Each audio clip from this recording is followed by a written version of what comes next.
जय माता दी साथियों, मैं नरेंद्र विश्वकर्मा आप सभी का अपने इस चैनल नरेंद्र विश्वकर्मा में हार्दिक स्वागत करता हूं।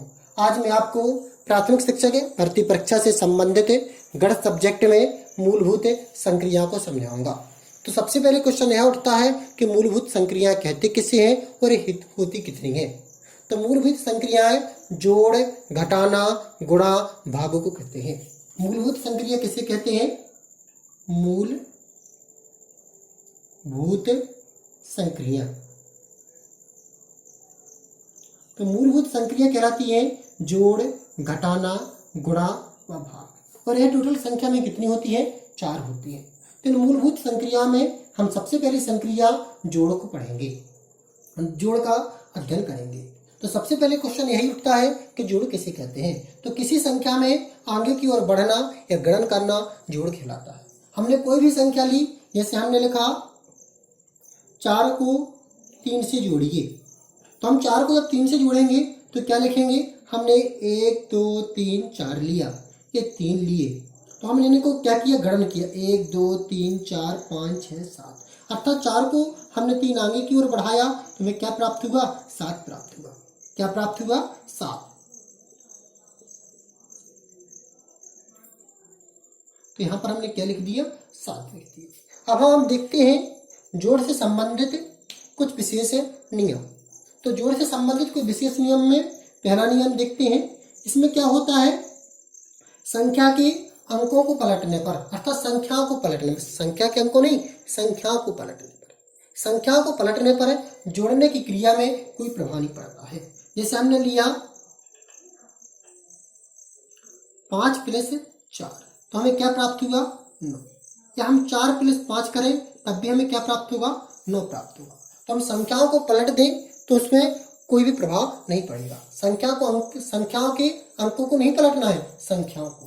यदि आप संख्याओं के अंकों को पलटोगे तो 10 + 1 बराबर आपको क्या प्राप्त होगा? 11। लेकिन यदि आप अंकों को पलट दोगे, 0 + 1 कर दोगे +1, तो 2 प्राप्त होगा। तो आप इस बात पर नोटिस करें, संख्याओं को पलटना है, संख्याओं के अंकों को नहीं पलटना है। तो इसकी पहली नियम है, संख्याओं को पलटने पर, जोड़ने की क्रिया पर कोई प्रभाव नहीं पड़ता है। अब इसका सेकंड नियम देखते हैं। सेकंड नियम क्या है?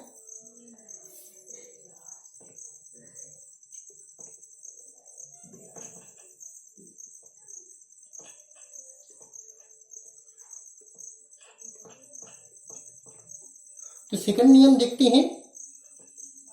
सेकंड नियम है, इकाई को इकाई के साथ, दहाई को दहाई के साथ, सैकड़ा को सैकड़ा के साथ, हजार को हजार के साथ जोड़ा जाता है। दशमलव के नीचे दशमलव रखा जाता है, दशांश को दशांश से, शतांश को शतांश से, और सहस्त्रांश को सहस्त्रांश से जोड़ते हैं। हमने इकाई को किससे जोड़ेंगे? इकाई से। दहाई को दहाई से, सैकड़े को सैकड़े से, हजार को हजार से, दशमलव के नीचे दशमलव, दशांश को दशांश से, शतांश को शतांश से, सहस्त्रांश को सहस्त्रांश से। तो अभी होते क्या है? जैसे हमने संख्या लिखी 4 3 5 + दशमलव 2 5 प्लस 1 3 दशमलव 13.5। अब हम इसे नियम के तहत ही इसको जोड़ेंगे। तो कैसा जोड़ेंगे हम सबसे पहले लिखेंगे 435.25। हमने आपको बताया कि इकाई को इकाई से जोड़ते हैं, दहाई को दहाई से। अब जब इसके इकाई दहाई का अध्ययन करेंगे तो यहाँ से नहीं करेंगे, दशमलव के नीचे की संख्याओं से करेंगे, क्योंकि दशांश शतांश है ये आपका। तो इसमें इकाई क्या हो जाएगी आपकी? 3। तो इकाई को इकाई से जोड़ेंगे, दहाई को दहाई से जोड़ेंगे, दशमलव के नीचे दशमलव रखेंगे। इसका दशांश अंक कौन होगा? ये दशांश से शतांश है।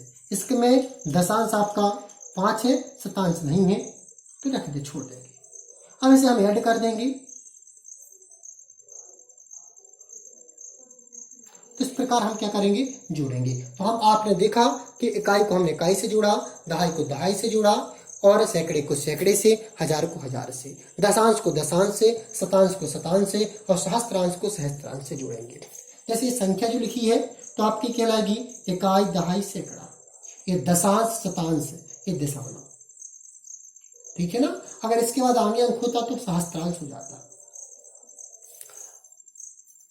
तो देखें किसी भी संख्या में हम जब जोड़ते हैं तो जो दो संख्या है ये योज्य कहलाती हैं। ए भी आपका योज्य है, बी भी आपका क्या है, योज्य है। और जोड़ने पर जो प्राप्त होता है उसे हम योगफल कहते हैं। अर्थात जो हम दो संख्या जोड़ते हैं वो योज्य कहलाते हैं, जो जोड़ने से प्राप्त होता है उसे योगफल कहते हैं। अब हम अगली संक्रिया देखते हैं, व्यवकलन या घटाना।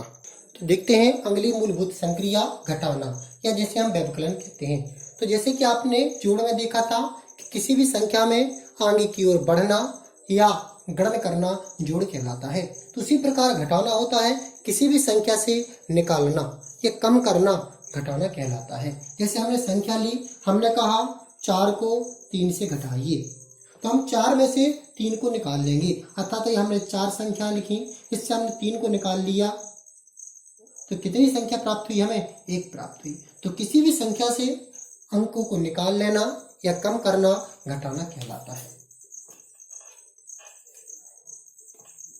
अब देखते हैं आगे की ओर बढ़ते हैं अपन। घटाने में भी इकाई को इकाई के साथ,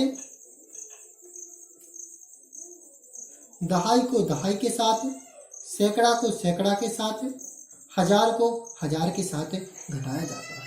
दशमलव के नीचे दशमलव लगाया जाता है, दशांश को दशांश से, शतांश को शतांश से, सहस्त्रांश को सहस्त्रांश के साथ घटाते हैं। ठीक है ना। बल्कि जैसे कि मैंने आपको जोड़ में बताया था कि उसमें संख्याओं के परिवर्तन करने पर उसमें कोई प्रभाव नहीं पड़ता, लेकिन आपकी जो इसमें होता है घटाना या व्यवकलन में संख्याओं के परिवर्तन करने पर इसमें प्रभाव पड़ता है।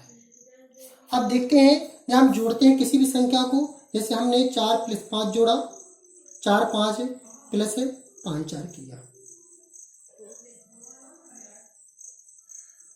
45 45 जोड़ा, तो 5 और 5 10 हुआ। तो इसके हम अंक 1 हासिल हुई, तो जो कहाँ करेंगे, आगे की ओर करेंगे। तो इसमें जो हासिल होती है जोड़ में हासिल आगे की ओर बढ़ाई जाती है। जोड़ में आगे हासिल हमने कहाँ बढ़ाई, आगे की ओर। लेकिन घटाना में इसके जैसे विपरीत होता है। घटाना में आगे की ओर से हासिल ली जाती है, जोड़ में हासिल आगे की ओर बढ़ाई जाती है, घटाना में आगे की ओर से हासिल ली जाती है। जैसे हम घटाएं, हमने घटाया 45 को 36 से, तो यहाँ पर 5 से छोटा है, 6 बड़ा है, तो इसे हम आगे की ओर से हासिल लेंगे, तो यहाँ पर हो जाएगा क्या, 15। तो यहाँ पर हम फिर 9 घटा देंगे। तो जोड़ में क्या करते हैं, आगे की ओर हासिल बढ़ाते हैं, लेकिन घटाना में आगे की ओर से हासिल लेते हैं। तो इतना तो आपको बन चुका होगा। अब हम देखते हैं अगली संक्रिया, मूलभूत संक्रिया गुणा। अब हम अगली मूलभूत संक्रिया गुणा देखते हैं। तो किसी भी संख्या को बार बार जोड़ना गुणा कहलाता है। हम किसी भी संख्या को बार बार जोड़े क्या कहलाता है, गुणा कहलाता है। जैसे हमने लिखा 4 × 3, तो इसका तात्पर्य है हम 4 को कितनी बार जोड़ेंगे, 3 बार जोड़ेंगे। तो इसे हम कितनी बार लिखते हैं, 3 बार। तो हम जब इसे जोड़ेंगे तो हमें क्या प्राप्त होगा, 12 प्राप्त होगा। तो किसी भी संख्या को बार बार जोड़ना गुणा कहलाता है। अब गुणा में जो आपके ए होते हैं, जैसे अब आपका ए है तो इसे हम कहते हैं गुण्य,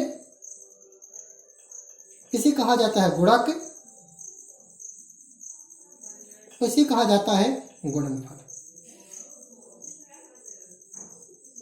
तो बन जाएगा गुणा किसे कहते हैं, किसी भी संख्या को बार बार जोड़ना गुणा कहलाता है। तो संख्या में हम गुणा में क्या करते हैं, बार बार जोड़ने की प्रोसेस करते हैं। जो आपका फर्स्ट पद होता है इसे गुण्य कहा जाता है, सेकंड को गुणक कहा जाता है, थर्ड को गुणनफल कहा जाता है। तो ये था आपका गुणा। अब अगली संक्रिया देखते हैं, हम भाग देखते हैं। थोड़ा सा गुणा में एक पॉइंट और देख लेते हैं। गुणा में भी संख्याओं को परिवर्तित करने पर, अर्थात संख्या को पलटने पर उसके गुणनफल पर कोई इफेक्ट नहीं पड़ता। हम 4 × 3 करें तब भी हमें 12 प्राप्त होगा, या हम 3 × 4 करें तब भी हमें कितना प्राप्त होगा, 12 प्राप्त होगा। तो ये था आपका गुणा। अब देखते हैं अगली संक्रिया भाग या भाजन। अब क्या देखते हैं, भाग या भाजन। तो जो भाग होती है गुणा की जस्ट विपरीत होती है। गुणा की क्या होती है, उल्टी होती है। तो देखते हैं हम अब भाग में। तो यह गुणा की विपरीत क्रिया है। यह गुणा की कैसी क्रिया है? जस्ट विपरीत क्रिया है। इसमें समान रूप से अंकों को साझा किया जाता है या बांटा जाता है। जैसे हमने कहा 12 को बराबर, लेकिन जो समान रूप से हमने इस शब्द किया, समान का तात्पर्य है बराबर में, तो हमने कहा 12 को 12 रुपए है, इन्हें बराबर 3 बच्चों में बांट दें।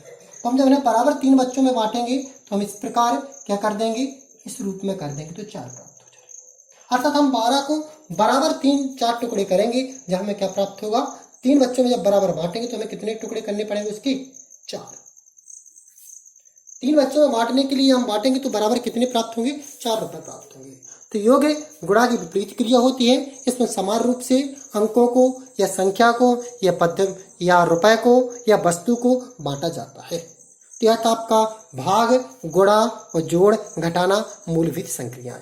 यदि आपको ये सब अच्छे लगे हो कि मैं आपको बहुत अच्छी जानकारी दे रहा हूँ, तब आप इस चैनल को सब्सक्राइब कर दें, इस वीडियो को लाइक कर दें। जय माता दी साथियों।